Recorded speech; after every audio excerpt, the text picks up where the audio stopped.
Hey everyone, welcome back to our channel. We're the Movie Couple. I'm Dustin. I'm Wendy. And we're going to be reacting to the new intro for the Legend of Vox Machina Season 3.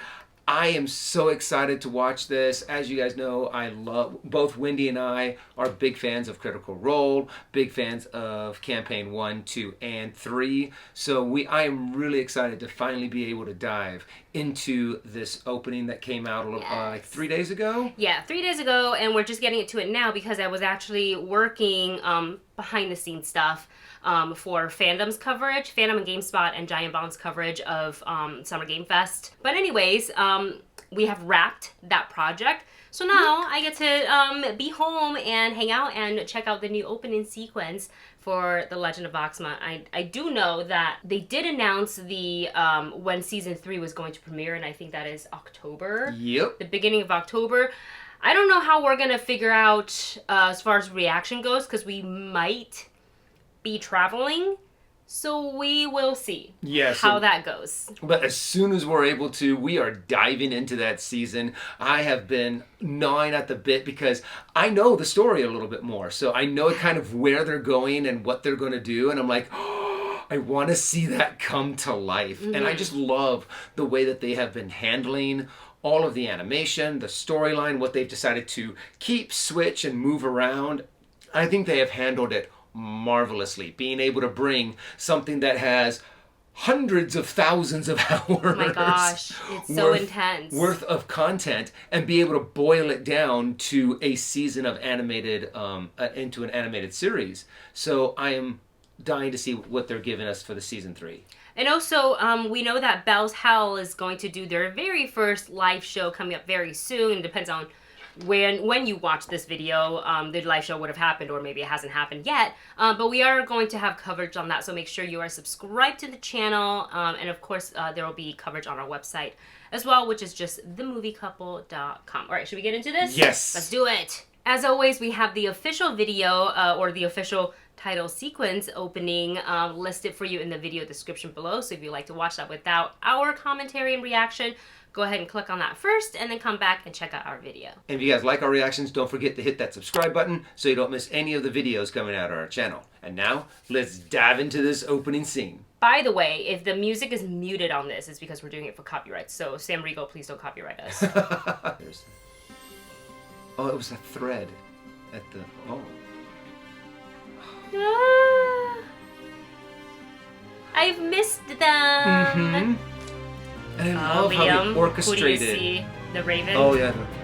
Oh, yeah, that's right. Percy throwing away his gun plans. I love the anime glasses glove. Mm-hmm. Ripley! Her.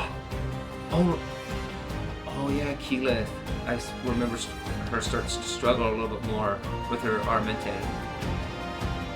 Okay, that was giving Thundercats just now. Yes! Rage Frog! This music is so good. Oh my god, with the blood on the camera? Oh, the 2 moons. Let's go. Oh my god. Oh, yeah. I love how the Oh, I know. Oh. Oh my god. That is so cool. And it's just a vision that Vax has as he looks over his shoulder at the Raven Queen. And I love how they're capturing all of the like fate touched. You know, I love those. I think that's what it's called. The threads, the golden threads that are always present in the intro. Yeah. It is so... I like that's been like a consistent thing that they've added in all of their essentially intros. But I think this is the only one that's different, right? Because Season 2 and Season 1 are similar openings? I think they are the same. It's been so long I can't remember. But I am really digging this one. Mm-hmm. Oh. And I love all of the little hints that they gave us, you know. They're going, okay, so obviously Ripley's going to be a little bit more involved with this, so that means they're going to tie what happens in the campaign with Ripley, because those are kind of 2 different storylines. How do you get those to mush into one season? Mm-hmm. And, you know, a little hint at the whispered one. What? No, nothing. I was... You know I don't know. I know. I'm not watching. I wanted to say something, but I'm like, oh wait, I can't tell Wendy that. Oh, I see. Well, what is something that you can say where the comments can be like, I got you, but I won't know? Is it possible for you to like? Well, if you, I mean, you don't know who the whispered one is. I feel like right?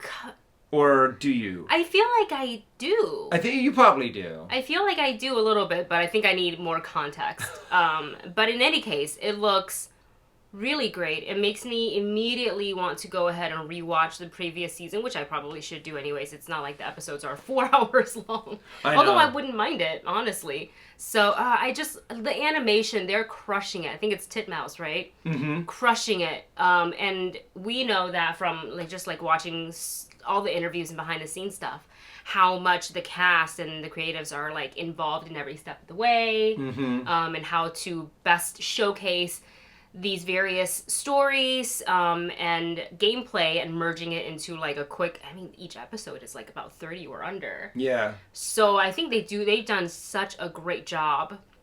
I want like a full shopping episode.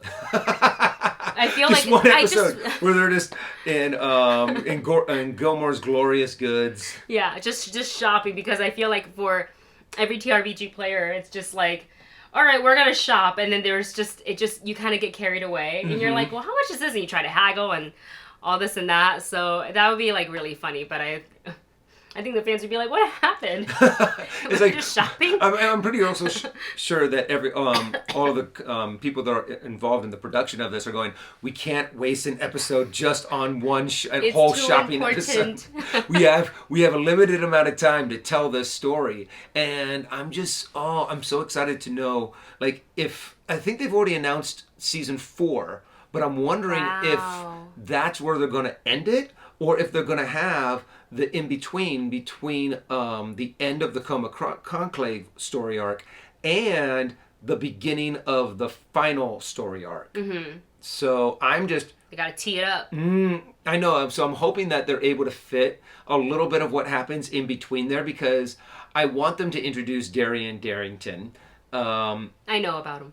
Okay, you know about Darian. Yeah, we've talked about this. Yeah, like. When I was watching the campaign, Wendy just heard me go, "What?" Yeah. And she's like, "What's going on?" We won't say anything here more than that. I loved how it was done in the campaign, and I'm just like, can you capture the way that they had the emotion?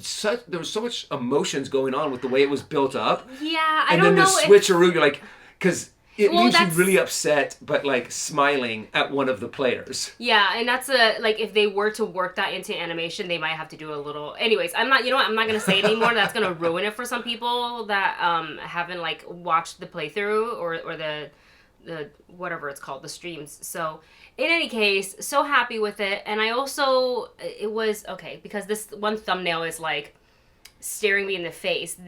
We know that they're going to be doing the Mighty Nine, which is out of the 3 campaigns from Critical Role, it still remains to be my favorite one. It's also what got me through the pandemic. Like, I was not in a good headspace, and then that was something that you and I could do together, and we just binged it. Mm-hmm. Not binged it, we just watched it as we went along, and it was so good. So I feel very connected to all of these players and that storyline. And it was about a year ago when they announced that they would be doing this, which totally makes sense. And I don't really feel like they can start animation or anything major on that until they're finished completely with Vox Machina, because we think there's at least 2 more seasons, right? Maybe.